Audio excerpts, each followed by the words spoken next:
Bueno, estamos con el abogado Guido Proxato, que recientemente ha sido nombrado por el señor Pedro Castillo, y hemos conocido también que ha hecho llegar una carta al presidente de Colombia, y hoy está aquí en un evento donde ha estado disertando el ex canciller de Pedro Castillo, Héctor Bejar.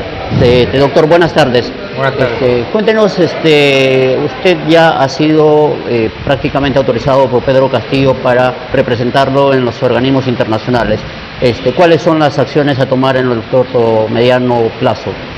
Hay acciones de dos tipos. Las acciones jurídicas apuntan a que la comunidad internacional reconozca la arbitrariedad del proceso legal que se siguió contra Pedro Castillo. Esto quiere decir que la destitución de Castillo fue arbitraria, fue inconstitucional. Con lo cual la salida es restituir a Castillo, normalizar el proceso y encontrar una forma jurídicamente aceptable, es decir, legítima, de discutir acerca del discurso de Castillo que a la oposición la motivó a llevar adelante esta destitución ilegítima. Pero el proceso que se siguió fue ilegal. Entonces lo primero es normalizar ese proceso en vez de tener encerrado a Castillo de forma ilegítima. Nosotros vamos a hacer presentaciones con ese tenor en el plano internacional, que se vea la falla del procedimiento. Esa es nuestra principal tarea, porque en ese sentido los congresistas peruanos cometieron ellos un acto inconstitucional al destituir en forma ilegítima, no respetando el debido proceso, a Castillo, sin antejuicio político, sin acción constitucional por la infracción constitucional, sin acusación constitucional, y aplicando una vacancia por un motivo que en realidad la incapacidad moral permanente viene de la vieja incapacidad mental, que era una figura que se utilizaba para criminalizar indígenas. Con lo cual es curioso que se siga aplicando una figura racista para criminalizar a un maestro rural, al primer presidente rural de la historia de Perú. Hay muchas cuestiones que tienen que ser analizadas con mayor seriedad y mayor rigor. Hasta ahora la justicia de Perú y los medios peruanos no lo hacen, porque hacerlo implicaría reconocer que ha habido persecución contra Castillo. Cuando uno ve la doble vara de los medios de comunicación se hace algunas preguntas. Hay ministros, hay un gobierno en Perú que mató a más de 60 personas y todos los gobiernos miran para otro lado. Ese es el primer paso de la discusión que tenemos que dar, mencionar que hubo 60 personas asesinadas por un gobierno, y eso tiene que ser denunciado en el plano internacional, y esos son crímenes que tienen que ser juzgados. Y sin embargo la persona que asesinó con su gabinete a 60 peruanos habla con libertad sobre la democracia, las instituciones de la República. Castillo, que no mató a nadie, está preso por un discurso que ni siquiera cumplía las formalidades del mensaje a la nación. De hecho, hoy en una nota en El Comercio me hacen discutir, obviamente, con dos penalistas peruanos, pero la verdad que los penalistas peruanos fallan mucho en su análisis de las figuras penales. Porque yo les estoy recordando lo que dice el propio Código Penal peruano y parecen no querer aceptar la lectura literal de las normas jurídicas. Me parece que hay sectores políticos en América Latina que se acuerdan del derecho cuando les sirve, y cuando no les sirve lo dejan de lado y aplican cualquier argumento para criminalizar a los líderes populares como Lula, como Correa, como Cristina, o como Castillo, o como Evo Morales, que les resultan incómodos porque tocan determinados intereses que al parecer no se pueden tocar, porque cuando se tocan pasa esto que pasó con Castillo, ¿no? En esta defensa, en esta estrategia, ¿qué papel, qué rol juega el presidente de Colombia, Gustavo Petro, con el cual usted se ha reunido y le ha hecho llegar una carta de Pedro Castillo? Con Petro estuvimos hace 2 días en Bogotá. Es una persona muy generosa y muy inteligente. Creo que es el líder más lúcido que hay hoy en América Latina. Es el presidente con mayor visión. Y en general los que tienen más visión se anticipan a ciertos fenómenos. Por eso él tuiteó que se había reunido conmigo, abogado del presidente de Perú, Pedro Castillo. Más claro que eso no hay, es decir, reconoce la legitimidad del presidente que está preso y no reconoce al gobierno que asesinó a 60 personas.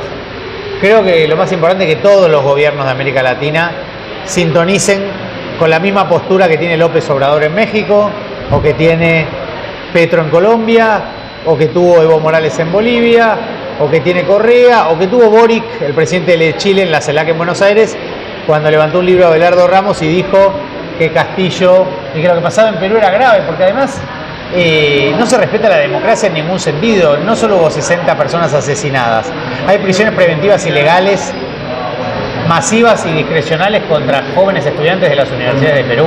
Hay tanques entrando a la Universidad San Marcos, hay estudiantes esposados contra el piso. Eso es una imagen impropia de una democracia. Son imágenes viejas, creíamos superadas de una dictadura.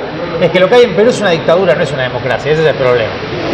Bueno, doctor, para usted, bueno, que es argentino, que es una referencia, un faro a nivel internacional en cuanto a materia de derechos humanos significa, ¿cómo ve, digamos, la situación del Estado peruano en materia de derechos humanos en estos cuestionamientos o en estas interpelaciones en los organismos internacionales? La situación de Perú es muy grave. Como decía Erika hace un momento, hay mujeres que fueron esterilizadas, hay estudiantes que fueron asesinados, periodistas que son reprimidos y perseguidos.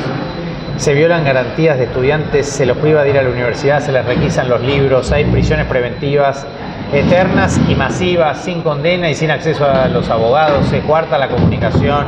Es grave lo que sucede en Perú y nuestra obligación como abogados es denunciarlo en el plano internacional para que la comunidad internacional lleve adelante la presión que corresponda para que estos crímenes sean juzgados y no queden en el olvido, porque sus víctimas no son de Miraflores o San Isidro, son ciudadanos de los pueblos bajos, de Puno, Ayacucho, Cusco, ¿no? Estamos hablando de un Estado racista. Estamos hablando de un Estado racista, efectivamente, pero el racismo todavía impregna las estructuras jurídicas, los sistemas judiciales. Los jueces aplican un derecho que es colonial, por eso con Zaffaroni hablamos de un derecho latinoamericano. Esa es la nueva construcción a la que apuntamos y por eso fuimos abogados de Lula, de Evo, apoyamos a Correa y ahora estamos apoyando a Castillo, porque es un capítulo más de la persecución contra los líderes populares y comprometidos que no se arrodillan y Castillo no se arrodilló. Y ese es el precio que está pagando, ¿no? Por último, doctor, por ya nos sacan, bueno, Pedro Castillo es un líder político, es un perseguido, un preso político. ¿Qué le diría a la gente que lo sigue, que lo apoya y que sigue reclamando? ¿Qué esperanzas le daría? A la gente que lo sigue no le tengo que aclarar nada porque por algo lo sigue. Le hablaría más bien a la gente que no lo sigue, a Castillo, que tenga conciencia de que la arbitrariedad que se está llevando adelante contra Castillo habla muy mal del Estado peruano, de la sociedad peruana, de la democracia peruana. Y que si dejan de lado la animosidad política de los medios masivos de comunicación, que tienen intereses que no tienen que ver con Perú, y que emplean a los medios de cada país para defender intereses extranjeros que están muy alejados de los intereses de los peruanos, van a ver que Castillo los defendió y defendía el interés y la soberanía de Perú. Por eso no iba a renovar las concesiones de la época de Fujimori, y por eso reivindica la soberanía de Perú y la soberanía regional con visión latinoamericana, que es lo que necesitamos construir en nuestros países. A los seguidores de Castillo agradecerles y decirles que no hay que ceder, que hay que defender el proyecto político que reivindica la causa de nuestros pueblos, ¿no? Que es en el capítulo de Perú, eso lo representa la figura de Castillo. Gracias, doctor. Nada, por favor.